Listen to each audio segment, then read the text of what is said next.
So far, we have seen what is Linux and what is Linux kernel, what is Windows software management and application level and GNU utilities, and what all different Linux OSs that are available. Distributions, basically we call it in Linux terminology. So all these things we have seen. So now we have entered into a stage that where so we have to access that Linux to do some operations. That how do we do? So that's what we do it through shell, and this is what we call it as accessing the shell.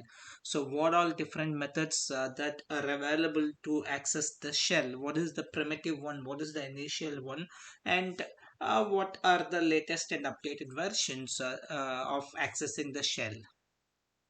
So, uh, before the days of graphical desktops, the only way to interact with the Unix system was through a text command line interface.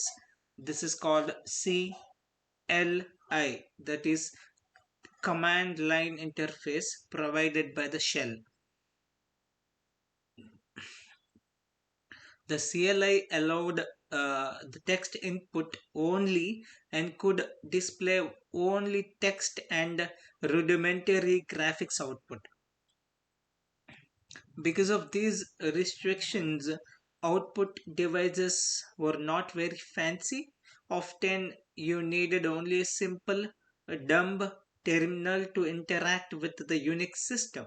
A dumb terminal was usually nothing more than a monitor and a keyboard connected to the Unix system via a communication cable, usually a multi-wire serial cable. So this simple combination provided an easy way to enter text data into the Unix system and view text results. That's what our command line interface. This is one way. So as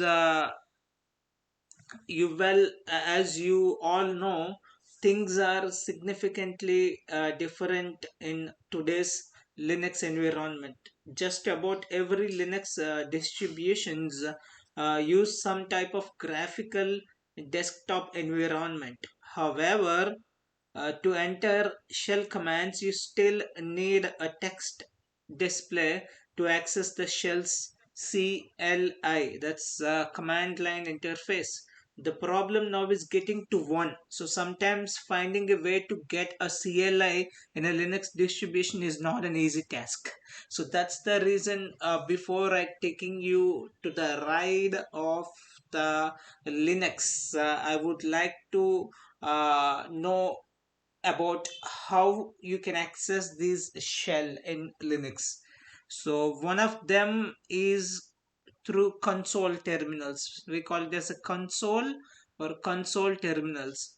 So one way to get to a CLI, that's command line interface, is to take the Linux system out of graphical desktop mode and place it in the text mode completely. It will neither have window management software or application. So those both two layers won't be available in this. So it will be completely in text mode. So this provides nothing more than a simple shell CLI on the monitor, just like the days before graphical desktops. This mode is called Linux console because it emulates the old days of a hardwired console terminal and is a direct interface to the Linux system. So in most Linux distributions, you can access one of the Linux virtual consoles using a simple keystroke combination. Usually, you must hold down the Control plus Alt key combination and then press a function key. It could be F1 through F7, some based on your laptop, for the virtual console you want to use. So function key F2 produces a virtual console 2 F3 produces a virtual console 3, F4 produces a virtual console 4, and so on. So this is one way, one type. So just to demonstrate this console terminals and how it works, so let's get into the Windows. I'll show here. So because in this I have installed WSL, that's Windows Subsystem uh, Linux. Basically, it's Windows System Linux for the Windows. That's what I have installed. So let's get into that. See, WSL. So I will open it and let's see. So now WSL, it's an Ubuntu system. It is not completely just a tool in it. It is an OS. It's a distribution, Ubuntu distribution we have here. So uh, as there is a complete Ubuntu distribution, so I have to log into it. I have to access that shell. How can you do it? How can I do that? I can do it through console. So this is that console. So here now we are working in a completely different system. That is, you can see Ubuntu 22.04.1 LTS. This is a completely different distribution.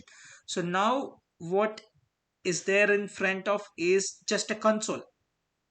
This system, this Ubuntu distribution does not have any kind of graphical uh, interface attached to it. So that's why you can access only through this console. So if you want to see, let's ask who am I. So I'm a root user in this, and then let's check. So I think there are a huge amount of files. So let's see, where are we?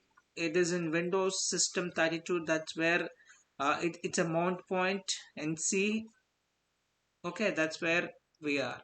And then let's uh, go to the root. Okay, see, this is what I'm talking about. This is how a normal Linux system consists of. These are all these repositories, or all these directories. All these directories will be present in each and every Linux system, irrespective of distributions. So you can clearly see this. This is how a console system works. A console system will have a console terminal. Console terminal can have only a text mode. That's it. There is no graphical user interface attached to it.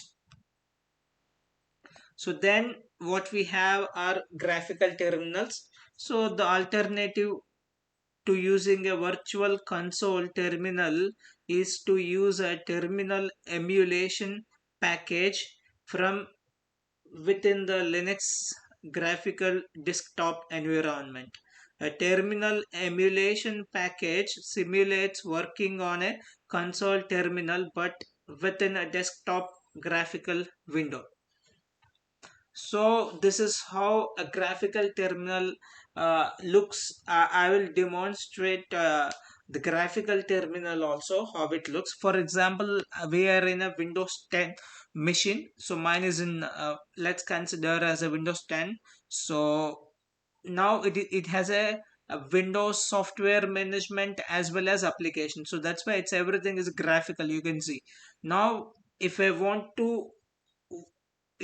to access the shell of this this Windows system of my laptop, how can I do that? I can do it through this way.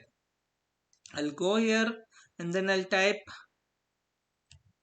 Windows PowerShell. That's it. I got it.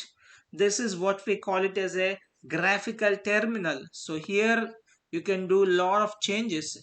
You can see mark, edit, defaults, properties. Here you have properties. You can change layouts, you can put colors, terminals. So this is what we call as a graphical terminal. So the shell can be accessed either through console, console it's completely text mode, whereas graphical, so that means literally like your Windows system, your Ubuntu distribution also will have a graphics and graphical user interface, everything, and then you go and type or go to the store, go to their application store and applications, and you find out the uh, shell and click on it and you'll get it. So that's the difference between uh, um, console terminals and then graphical terminals, and these are the two ways of reaching the command line in Linux. So then accessing the CLI via graphical terminal emulation that we have seen, the graphical desktop environment offers a great deal more variety for CLI access than the virtual console terminal does. Many graphical terminal emulator packages are available for the graphical environment. Each package provides its own unique set of features and options.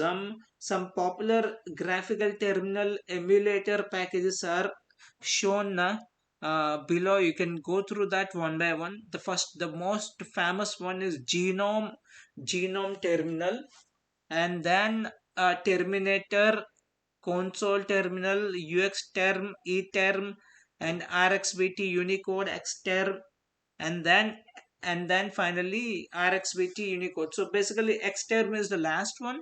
However, so these are the different graphical terminal emulator packages, and if you install this and you can attach that graphics to your system. So um, I think let's uh, in Ubuntu Unity desktop example, the Xterm, this is the one, is installed by default. You can access it, you can go into the dash and then search and type Xterm. So Xterm shows up in the dash home area as an application, and then so you can change it also. You can change it from Xterm. You can install UXterm also. So this is how these are the some of the terminal emulator packages are available in the market, and then you can uh, use this in your graphical user interface